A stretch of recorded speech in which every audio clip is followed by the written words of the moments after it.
नमस्कार दोस्तों, लोग हम फिर से आ गया था। मैं कश्मीरी गेट एलजी हाउस के नियर बाय। पीछे बहुत से लोग हैं जो बुलडोजर की जो राजनीति चल रही है उसको लेके प्रोटेस्ट कर रहे हैं। हमारे साथ है आयशी घोष जी, उन्हीं से बात करेंगे। मैम, आज का प्रोटेस्ट क्यों किया जा रहा है, मेन उद्देश्य क्या है?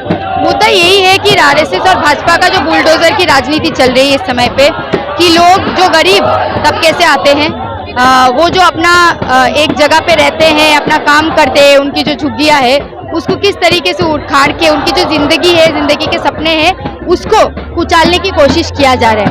सरकार कह रही है कि अगर अवैध कब्जों पे हम बुलडोजर चला रहे हैं, तो अगर अवैध कब्जों पे बुलडोजर चलाया जाए तो आप लोगों को दिक्कत क्या है?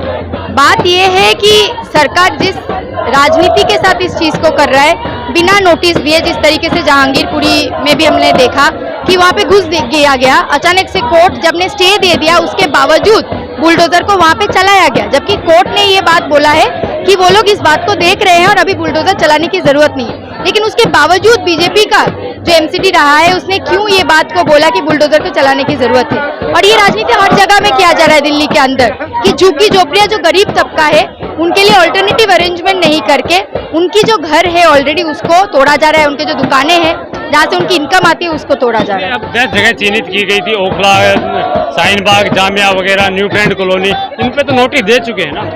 हम देख भी पा रहे हैं कि किस तरीके से इस मुद्दे को एक कम्युनल रंग भी दिया जा रहा है। ऐसा नहीं है कि सिर्फ एक पर्टिकुलर तबके से जो लोग आ रहे हैं उनके दुकानों को वहाँ पे उजाड़ा गया है।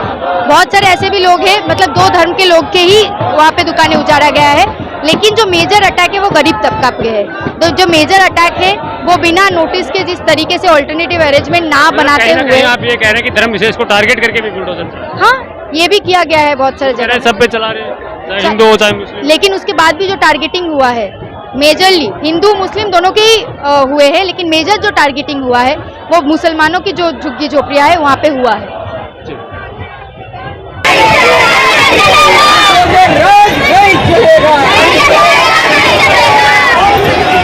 नमस्कार लोग, हम फिर से आ गए हैं। आज हम मौजूद हैं दिल्ली के एलजी हाउस के नियर बाय।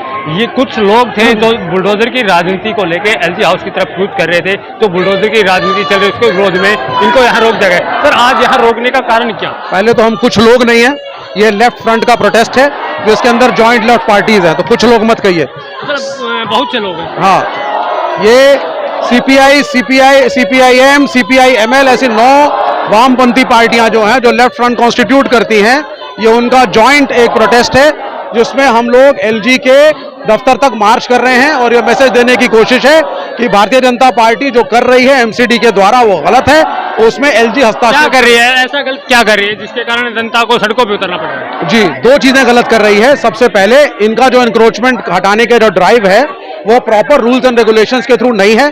सिर्फ पुअर आदमी, गरीब आदमी, उनको टारगेट किया जा रहा है, मुसलमानों और माइनॉरिटीज को टारगेट किया जा रहा है, जबकि जो रिच लोग हैं जिनकी अरबों की प्रॉपर्टियां शहर के अंदर हैं उनको छोड़ा गया है। जैसे अवैध कब्जों पे बुलडोजर चलता है तो दिक्कत क्या है सर? आप चलिए ना सैनिक फार्म, आपकी हिम्मत है सैनिक फार्म जाने की? आप चलिए ना सैनिक फार्म और वहां के कॉर्पोरेटर से बोलिए कि 2-2 एकड़ के जो फार्म हाउस यहाँ ये सारे इलीगल हैं, कौन हटाएगा? आप किसको हटाना चाहते हैं? शुरुआत तो कहीं से होनी चाहिए। कहाँ से? पंचर वाले से? पंचर वाले को हटा के देश का आप विकास करना चाहते हैं? और वहां 2-2 एकड़ के, करोड़ों के, 50-50, 100-100 करोड़ की प्रॉपर्टियां पड़ी हैं, वो नहीं दिख रही आपको?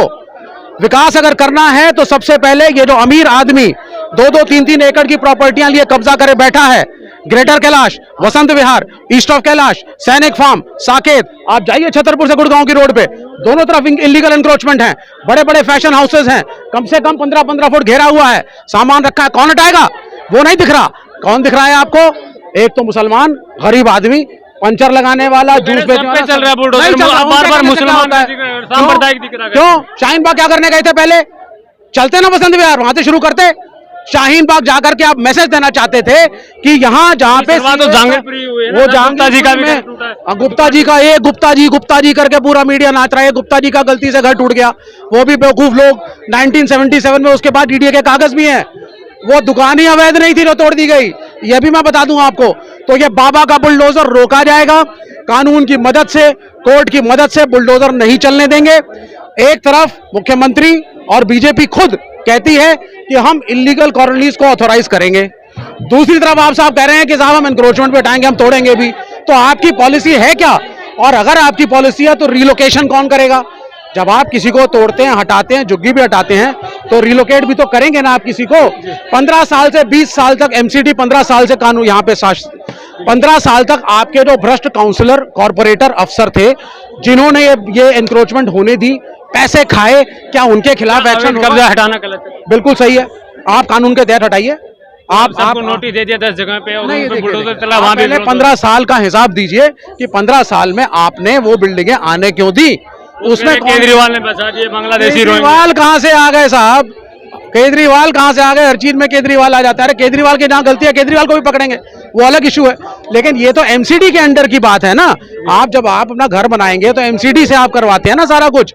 एमसीडी परमिशन देती है, पैसा खाने एमसीडी वाला आता है, एक और एक्स्ट्रा एमसीडी वाला बनाता है। मीटर केजरीवाल, वो बिजली का मीटर है, वो तो एक अलग इशू हो गया। लेकिन इलीगल बिल्डिंग कौन बनाने दे रहा है? तो एमसीडी बनाने दे, तो मीटर भी नहीं लगना चाहिए। नहीं, देखिए वो तो आप उसको, अगर आप उसको एमसीडी ने अलाउ किया है तो गवर्नमेंट के कानून के तहत आप उसको मना नहीं कर सकते।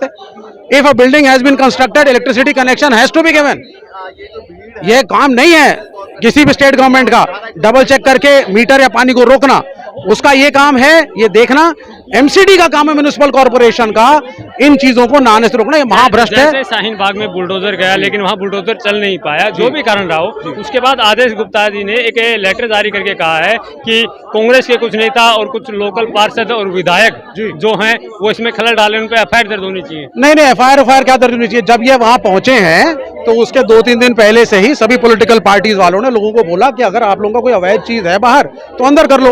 वहां कुछ था ही नहीं। अरे पंचर वाले ने यहां तक दुकान करी है, 3 फुट के आगे कुछ सामान पड़ा, उसने अंदर कर लिया। तो जब पहुंचे बुलडोजर तो कुछ था ही नहीं।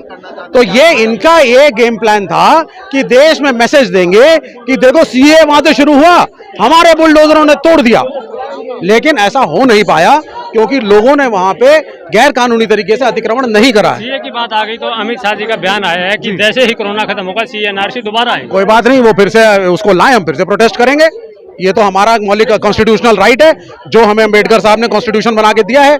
जो कॉन्स्टिट्यूशन हमारे को राइट देता है हम उसको फॉलो करेंगे। भाजपा के कुछ लोगों ने, आपने भी सुना होगा, भाजपा के कुछ लोगों का कहना है कि जो केजरीवाल ने बांग्लादेशी और रोहिंग्या दिल्ली में पूरी तरह के चारों तरफ बसा दिया, हम उनको हटा के रहेंगे, उनको नहीं रहने। मुझे एक बात बताइए, केंद्र के ऊपर सिक्योरिटी करने की जिम्मेदारी किसकी है?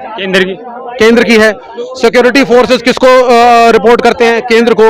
इस शहर के अंदर, इस देश के अंदर, चाहे बॉलीवुड हो, पुणे हो, बेंगलोर हो, ड्रग्स कहां से आते हैं? बॉर्डर से उड़ के आ जाते हैं या वो आ जा भाई 30,000 करोड़ के ड्रग्स या 3,000 करोड़ के ड्रग्स तो अडानी साहब के कंटेनर में पकड़े गए। शाहीन बाग में भी बहुत नहीं, शाहीन बाग में तो पकड़ा गया, आया कहां से? मैं पूछ रहा हूं आपसे। बॉर्डर से ड्रग्स अंदर आ कैसे रहे हैं, आप मुझे बताइए पहले। ये इसका उत्तर है नारकोटिक्स कंट्रोल ब्यूरो कर क्या रही है? इसका मतलब केंद्र सरकार ड्रग माफिया मनी में मिली हुई है। तो अवैध कब्जों पे अगर बुलडोजर चल रहा है तो आप लोग सांप्रदायिक माहौल क्यों पैदा कर रहे हैं? हम सांप्रदायिक माहौल, भाई आप शाहीन बाग से ना शुरू करिए ना। मैं चाहता हूं सैनिक फार्म टूटे, इलीगल है, मुझे कब लेकर चल रहे हैं? अगर शाहीन बाग से शुरू होता तो शाहीन बाग तो शुरू तो हो गया, वहां तो कुछ मिला ही नहीं आपको। दिक्कत क्या? अगर वहां से कहीं से शुरुआत हो? नहीं, हम सैनिक फार्म से शुरू करेंगे, उसमें क्या दिक्कत है? अगर वहां से शुरुआत होती तो दिक्कत नहीं, तो वहां तो पहुंचे तो थे, फेल हो गए। फेल हो गए, अगले दिन अलग जगह पे तो चल गए। नहीं, आप चलिए सर, जहां पे ये वो लोग रहते हैं जिनके 100-150 करोड़ के बंगले हैं, वहां मैं चाहता हूं मुझे ले जाया जाए। मैं बताता हूं कौन कौन से इलीगल हैं और मैं चैलेंज करता हूं एमसीडी उनको तोड़ के दिखाए, क्योंकि खुद भारतीय जनता पार्टी के मेंबर पार्लियामेंट सब वहीं पे रहते हैं। अच्छा, और अगर ये बुलडोजर नहीं रुकता है तो? बुलडोजर तो हम रोकेंगे, जनता उतरेगी सड़कों पे, बुलडोजर रोकेंगे। तो डेली चल रहा है ना? कोई बात नहीं, हम भी रोज उतर रहे हैं सड़क पे, रोज रोकेंगे। तो नहीं, बिल्कुल रुकेगा। कैसे नहीं रुकेगा? उखाड़ फेंकेंगे एमसीडी को, उखाड़ फेंकेंगे एमसीडी में जो बीजेपी है उसको, दूसरे लोग आएंगे। आप जो भी करिए जनता की भलाई के लिए करिए। एनक्रोचमेंट बुरी चीज है, एनक्रोचमेंट हटाइए, एनक्रोचमेंट मत आने दीजिए। उसमें पहला कदम होना चाहिए 15 साल से जो अफसर, एक गरीब आदमी जो इस शहर में आता है जिसकी जेब में पैसा नहीं है, रियल एस्टेट इतना महंगा है, उसको आप घर बनाने देते हैं पैसा खा खा के, उन अफसरों के खिलाफ क्या एक्शन होगा? पहले एक्शन लो, शहर अपने आप सुधर जाएगा।